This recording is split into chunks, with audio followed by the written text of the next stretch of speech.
Good morning students. Today we are here again for new video, for new topic. तो बेटा last video में हमने hydrogen की तरफ रिएक्टिविटी देखी थी ऑक्सीजन फैमिली की। अब हम देखेंगे किसकी तरफ, ऑक्सीजन की तरफ। तो आज हम एक बहुत ही इम्पोर्टेंट टॉपिक पढ़ना चाह रहे हैं। आपने शायद पढ़ भी रखा होगा, तो उस चीज़ को हम और अच्छे से एक्सप्लेन करेंगे। बहुत इंपॉर्टेंट चीज़ है कंपटीशन के हिसाब से भी और आपकी पर्सनल नॉलेज के हिसाब से भी। ये जो टॉपिक हम करा रहे हैं बहुत इंपॉर्टेंट है, ठीक है। तो हम पढ़ेंगे ऑक्साइड्स ऑफ सल्फर, ठीक है, ऑक्साइड्स ऑफ सल्फर।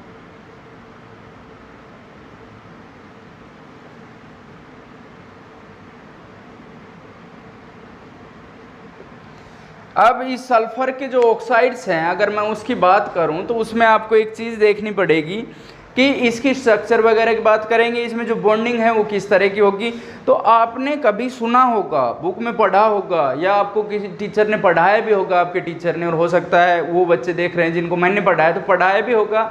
एक होता है पी पाई बॉन्डिंग, एक होता है पी पाई बॉन्डिंग, एक होता है डी पाई बॉन्डिंग, ठीक है। तो ये बॉन्डिंग एक्सेल में होती क्या है उसके बारे में हम डिस्कशन करेंगे। ये वीडियो पूरा उसके बारे में होगा, और अगर आप उसको सीरियसली देखेंगे तो आपको बड़ा मज़ा आने वाला है। बहुत इंपॉर्टेंट चीज़ें आप सीखने वाले हैं, ठीक है। तो स्टार्ट करते हैं।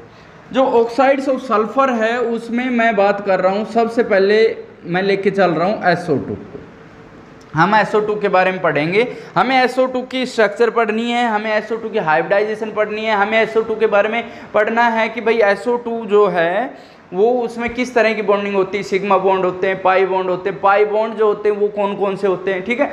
तो अलग अलग तरह के होते हैं। तो आपने जो चीज़ें पढ़ी हैं अच्छे से पढ़ी होंगी उम्मीद करता हूँ। तो उनमें भी जैसे आपने पढ़ा होगा कि अगर इंटरन्यूक्लियर एक्सिस की ओवरलैपिंग होती है तो इसको हम बोलते हैं सिग्मा बॉन्ड। ओवरलैपिंग जो इंटरन्यूक्लियर एक्सिस के अलोंग होती है ना, तो उसको हम क्या बोलते हैं, सिग्मा बॉन्डिंग बोलते हैं। अगर बॉन्डिंग इस तरीके से टेक्स प्लेस कर रही है, पाई बोलते हैं इसको। साइडवेज ओवरलैपिंग अगर हो रही है तो इसको हम क्या बोलते हैं, पाई बॉन्ड बोलते हैं, ठीक है। तो पाई भी दो तरीके से हो सकता है। चलो सिग्मा तो किस किस में होता है, इस चीज़ को अभी आपको ध्यान रखना है। सिग्मा होता है एस में, पी में, ठीक है, और एस पी में। इनमें क्या होता है, सिग्मा बॉन्ड होता है। और अगर पाई बॉन्ड की मैं बात करूं तो पाई बॉन्ड किस किस में होता है, जनरली पी में होता है, पी डी में होता है। इनमें कौन सा बॉन्ड होता है, पाई बॉन्ड होता है। तो अब मैं आपको बताऊं कि ये क्या है, पी पाई बॉन्ड है, पाई बॉन्ड है ये पी, और ये पी ऑर्बिटल है, उसके साथ पी ऑर्बिटल है। अगर साइडवेज ओवरलैपिंग, अगर इंटरन्यूक्लियर एक्सिस के अलोंग हो रही है सिग्मा, साइडवेज हो रही है तो उसको हम क्या कहते हैं, पाई। अब पाई बॉन्ड क्या हो सकता है कि अगर हमारे पास क्या है, डी ऑर्बिटल है, जैसे कि एक तो कौन सा हो गया, पी, और एक क्या हो गया, डी हो गया हमारे पास, इस तरीके से, ठीक है। तो ये भी क्या है, साइडवेज ओवरलैपिंग हो रही है यहाँ पे, ठीक है, पाई बॉन्ड बनेगा। लेकिन इसको हम क्या कहेंगे, P pi D pi bond कहेंगे। अगर आप देखो P और P में हो रहा है साइडवेज तो उसको हम क्या बोलेंगे, पी पाई। लेकिन अगर P और D में हो रहा है तो उसको हम क्या बोलेंगे, पी पाई डी पाई। अब यहाँ पर एक चीज़ और मैं बताऊंगा कि अगर पी पाई बॉन्ड है तो वो पी पाई डी पाई से क्या होता है, स्ट्रोंगर होता है। स्ट्रोंगनेस किस पे डिपेंड करती है, ओवरलैपिंग पे। जिसमें ओवरलैपिंग ज़्यादा हो रही है वो मजबूती से जुड़ जाएगा, there will be strong attraction, it means it is a strong bond. तो इसमें सबसे ज़्यादा तो इंटरन्यूक्लियर एक्सिस के दौरान जो होती है ओवरलैपिंग वो सबसे स्ट्रॉन्ग होती है। तो सिग्मा बॉन्ड जो होता है वो सबसे स्ट्रॉन्ग होगा। अब गौर करिएगा, जो पाई बॉन्ड है ना, ये दोनों में पाई है, तो पी पाई stronger than P pi D पाई। वजह बता रहा हूँ, ओवरलैपिंग इसके कंपैरिजन में इसमें ज़्यादा ओवरलैपिंग होती है। तो मैं यहाँ लिख देता हूँ, जो पी पाई बॉन्ड होता है वो स्ट्रॉन्गर होता है किससे, पी पाई डी पाई से, बिकॉज ऑफ ग्रेटर ओवरलैपिंग। इस पॉइंट को याद रखिएगा, ठीक है। तो ये चीज़ें हम पढ़ते चलेंगे। अब हम आपको बताएंगे कि भाई ये ओवरलैपिंग कब होती है और ये ओवरलैपिंग कब होती है। इस चीज़ पे आप गौर करिएगा, और बहुत इंपॉर्टेंट चीज़ें, थोड़ा सा इंटरेस्ट लेके पढ़िए, बड़ा मजा आने वाला है, ठीक है। तो अब हम SO2 की बात करें तो किन किन चीज़ों पे हमें फोकस करना है।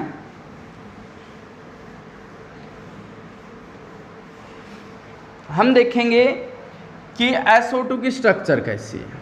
तो SO2 की स्ट्रक्चर ये है, इस पे एक लोन पेयर होता है, डबल बॉन्ड O है, डबल बॉन्ड O है। ये स्ट्रक्चर हम आसानी से बना सकते हैं।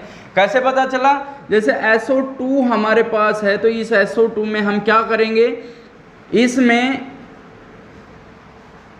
इसकी हाइब्रिडाइजेशन निकालने का तरीका आता होगा, आप सभी को आता होगा, फिर भी मैं एक बार बता देता हूँ। हम इसके वैलेंस इलेक्ट्रॉन लिख देते हैं 6 होते हैं, प्लस ऑक्सीजन के लिख देते हैं, एक ऑक्सीजन में 6 है वैलेंस, तो 6 2 कितने हो गए 12, और उसको 8 से क्या कर रहे हैं हम डिवाइड कर रहे हैं। ठीक है, तो हमारे पास क्या हुआ, ये 18 हो गया। ठीक है, अगर हमारे पास 18 है तो इसको 8 से डिवाइड करेंगे तो हम कहेंगे 8 2 16। ठीक है, 16 2 बचा है, उसको 2 से डिवाइड कर देंगे तो कितना आ गया 1 आ गया, तो +1। इसका मतलब मैं ये तरीका बता सकता था कि जितने आपके पास सिग्मा बॉन्ड हैं और क्या है लोन पेयर हैं, उससे आप बता सकते हो हाइब्रिडाइजेशन। 2 सिग्मा बॉन्ड है और एक ये है, तो टोटल कितने हो गए 3। और जिस केस में 2 आए उसमें sp हाइब्रिडाइजेशन, 3 आए sp2 हाइब्रिडाइजेशन, 4 आए sp3 हाइब्रिडाइजेशन। तो इसी तरीके से हम देख सकते हैं 2 और 1 कितना हुआ 3, तो इसका मतलब इसके अंदर हाइब्रिडाइजेशन होती है sp2। अब हमें चीज़ क्या देखनी है कि इसमें ये मेथड मैंने इसलिए बताया कि इसमें हम आसानी से देख सकते हैं 2 बॉन्ड पेयर हैं, एक क्या है लोन पेयर है। ठीक है, सिग्मा बॉन्ड की अगर हम बात करें तो इस केस में आपको करना क्या है, अब बहुत अच्छे से देखना है आपको। SO2 की मैं बात कर रहा हूं, तो कैसे पता करेंगे कि कितने सिग्मा हैं कितने पाई बॉन्ड हैं। तो यहां पर मैं SO2 लिख देता हूं, यहां पर मैं SO2 की स्ट्रक्चर बना देता हूं। ठीक है, तो अब आप देखिएगा इसमें सल्फर के कितने बॉन्ड हैं। सबसे पहले आप ये देखोगे 1 2 3 4, जो सल्फर के जो नंबर ऑफ बॉन्ड्स हैं वो कितने हैं 4 हैं। अब 4 बॉन्ड बनाएगा तो उसको वैलेंस मतलब अनपेयर्ड इलेक्ट्रॉन भी कितने चाहिए 4 चाहिए। ठीक है, तो मैं सल्फर की पहले इलेक्ट्रॉनिक कॉन्फ़िगरेशन लिख देता हूँ। सल्फर की इलेक्ट्रॉनिक कॉन्फ़िगरेशन है 1s2 2s2 2p6 3s2 and 3p4 हो गया। ठीक है, तो 3p4 तो हो गया, उसके बाद जो है 3d 0 हो जाएगा, वैकेंट d ऑर्बिटल खूब पढ़ा होगा आपने। ठीक है, तो अब आप देखिएगा वैलेंस इलेक्ट्रॉन्स ले लेते हैं हम यहाँ से।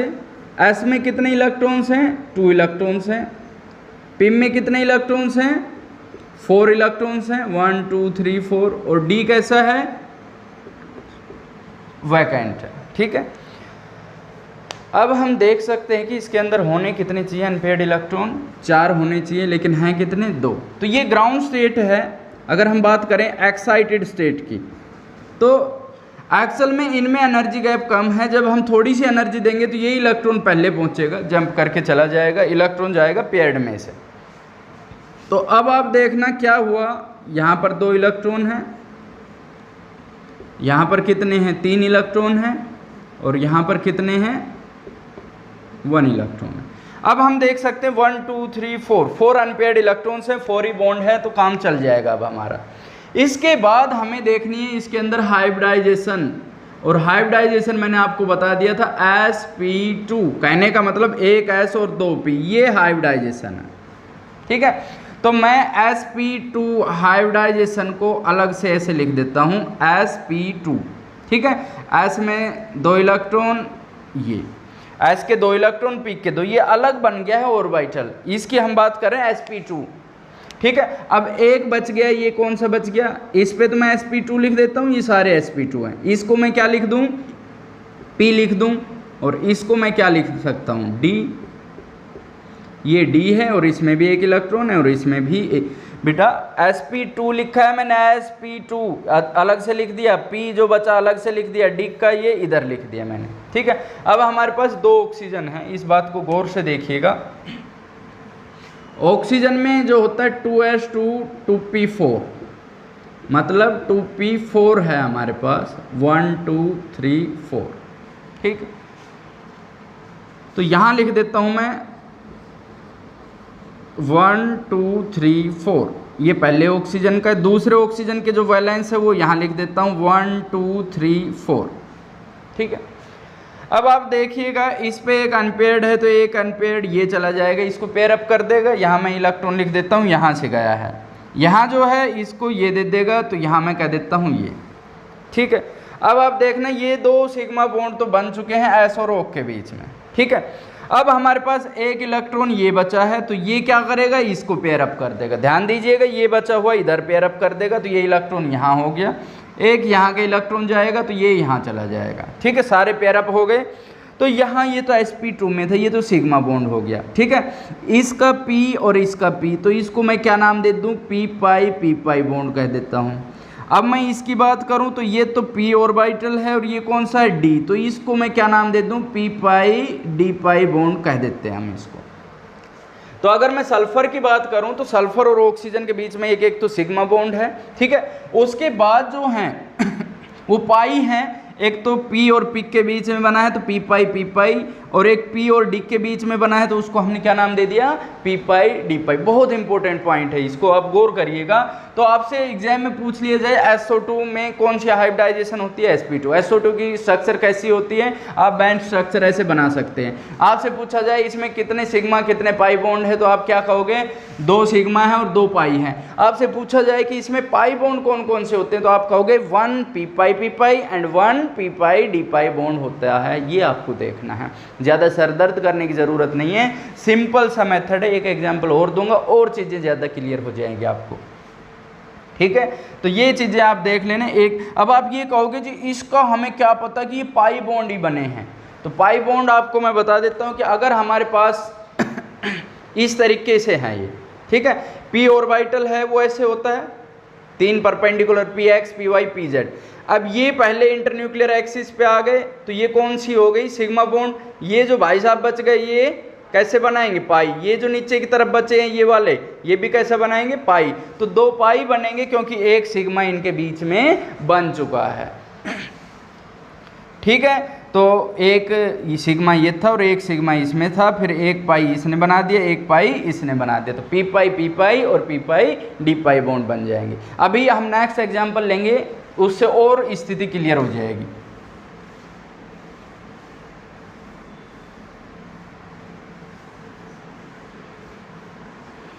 अगर मैं बात करूं SO3 की,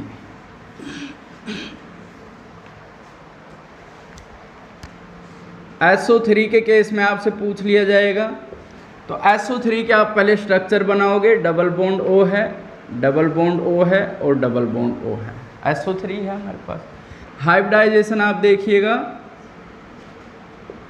6 + 6 + 6 + 6, 6 इसके 6 इसके 6 इसके वैलेंस इलेक्ट्रॉन, और 8 से हमने डिवाइड कर दिया तो 3 आ गया। 3 के केस में वही sp2 हाइब्रिडाइजेशन, ठीक।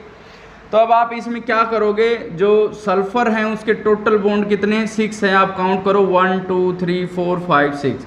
पहले में 4 थे तो हमने पहले आपको बता दिया था कि 4 अनपेयर्ड इलेक्ट्रॉन चाहिएंगे, इस केस में हमें कितने चाहिएंगे, 6। हमने सल्फर की इलेक्ट्रॉनिक कॉन्फ़िगरेशन लिखी, ठीक है। हमने लिख दिया जो वैलेंस था 3s2 एंड 3p4 लिख दिया। हमने लिख दिया s में 2 इलेक्ट्रॉन थे, p में 4 इलेक्ट्रॉन थे, 1 2 3 4, और d हमारे पास क्या था, वैकेंट था, ठीक है। अब अगर मैं आपको बात करूं कि excited state, first excited state की बात करूं, स्टार लगा दिया है मैंने, तो क्या होगा, ये इधर जंप करके चला जाएगा। हमारे पास 3 इलेक्ट्रॉन्स हैं, तो आप क्या करोगे इसमें, ये हो गया हमारे पास। अब नंबर ऑफ अनपेयर्ड इलेक्ट्रॉन्स की मैं बात करूं तो 4 हुए हैं, लेकिन हमें चाहिए कितने, 6 चाहिए। तो एक ये सेकंड एक्साइटेड स्टेट है, ये इलेक्ट्रॉन जंप करके उधर जाएगा, तो ये हमारे पास बन गया 1 यहाँ पे, 3 यहाँ पे और 2 यहाँ पे, 2 3 5 और 1 6। अब हमारे पास 6 क्या है, अनपेयर्ड इलेक्ट्रॉन्स हैं, ठीक है। 6 बॉन्ड में हमें बनाने हैं। अब हमारे पास 3 ऑक्सीजन है, ठीक है, और तीनों ऑक्सीजन के आखिर में आपको पता ही है 3p4 होता है, 3p4 होता है एंड 3p4 होता है, सॉरी 2p4 होता है इस केस में, ठीक है। अगर ऑक्सीजन की बात करें तो 2p4 होता है, जबकि सल्फर की बात करें तो 3p4 होता है। अब आप देखिएगा इसके पास, इसमें हाइब्रिडाइजेशन हमने देख ली कौन सी है, sp2, तो sp2 ये हाइब्रिडाइज्ड है, तो मैं यहाँ पर अलग से बना रहा हूँ sp2, 1 2 3 सब में एक एक इलेक्ट्रॉन है, इसको मैंने कह दिया sp2। इसके बाद एक p बच गया हमारे पास, ये जो अनहाइब्रिडाइज्ड था, और इसके बाद d बच गया 1 2 इस तरीके से, ठीक है। तो sp2 के पास अब 2 इस ऑक्सीजन के पास है, 2 इसके पास है और 2 इसके पास है, ठीक है। तो अगर मैं कहूँ कि पहला ऑक्सीजन है, ये ऑक्सीजन अपना एक इलेक्ट्रॉन क्या करेगा, यहाँ से ही बना देता हूँ मैं, ये तो पहला ऑक्सीजन है, ये सेकंड वाला ऑक्सीजन है और ये थर्ड वाला ऑक्सीजन है। अब आप देखिएगा, एक ने यहाँ इलेक्ट्रॉन दे दिया, दूसरे ने यहाँ दे दिया और तीसरे ने यहाँ दे दिया। 3 सिग्मा बॉन्ड बन चुके हैं, 1 2 3, ये पेयरिंग कर दी इनमें, ये पेयरअप हो गए हैं हमारे पास, ठीक है। अब हमारे पास क्या हुआ, एक ये है तो एक इलेक्ट्रॉन तो इसने दे दिया, पी वाले ने पिक को दिया है, तो पी पाई बॉन्ड हम इसको कह देंगे। ऑक्सीजन के पास तो डी तो है नहीं, तो इसका पी और इसका पी। दूसरे केस में इसका पी और इसका डी, तो क्या हो गया, पी पाई डी पाई हो गया। तीसरे केस में इसका पी और इसका डी, तो इसको हम क्या कहेंगे, P pi D pi bond कहते हैं, ठीक है। तो हम इस चीज़ को कैसे आसानी से सोल्व कर सकते हैं, अगर हमसे SO3 का पूछ लिया जाए तो हम इसको डायरेक्टली बता सकते हैं कि इसके अंदर क्या होता है, एक पी पाई बॉन्ड होता है और 2 P pi D pi bond होता है। अगर आपको देखते ही बताना है तो देखते ही आप ऐसे करके sp2 हो गया, उसके बाद आप देख लिया करो, एक पिक का बचा है तो पी पाई बनेगा, डी का बचा है तो पी पाई डी का बचा है तो पी पाई डी पाई। तो इस तरीके से आप आसानी से सोल्व कर सकते हो। आपसे क्वेश्चन पूछ लिया SO2 में कितने P pi D pi bond होंगे, ऑप्शंस दे देंगे, आप सिंपल सा कहोगे SO2 में एक पी पाई और एक पी पाई डी पाई। अगर आपसे SO3 का पूछा जाए तो आप आसानी से कह सकते हो 1 P pi and 2 P pi D pi. यहाँ मैं लिख देता हूँ 1 P pi and 2 P pi D pi bond बनेंगे। ये पी पाई डी पाई की कहानी है। अब मैं आपके लिए सोल्व करने के लिए एक क्वेश्चन छोड़ के जा रहा हूँ, ठीक है। तो अपने आप सोल्व करना है, आपको पता करना है XeO3 की स्ट्रक्चर पता करोगे, उसके बाद उसमें कितने पी पाई और कितने P pi D pi bond हैं, ये आपको देखना है, ठीक है। जीनोन का ऑक्टेट पूरा है, इस चीज़ का आप ध्यान रखिएगा। इसकी स्ट्रक्चर मैं आपको बना के दिखा देता हूँ। XE है, इस पे क्या है, लोन पेयर है, डबल बॉन्ड O और डबल बॉन्ड O। तो इस स्ट्रक्चर को देखते हुए जीनोन का P कम्प्लीटली फिल्ड है, इसका D वैकेंट है, इस चीज़ को भी ध्यान रखिएगा। इसने 2 4 6 बॉन्ड बना रखे हैं, तो 6 इलेक्ट्रॉन अनपेयर्ड चाहिए आपको। उसके बाद आपको फाइंड आउट करना है कि कितने पी पाई और कितने P pi D pi bond बनेंगे, और मुझे लगता है आप आसानी से इसको कर पाओगे। Thank you.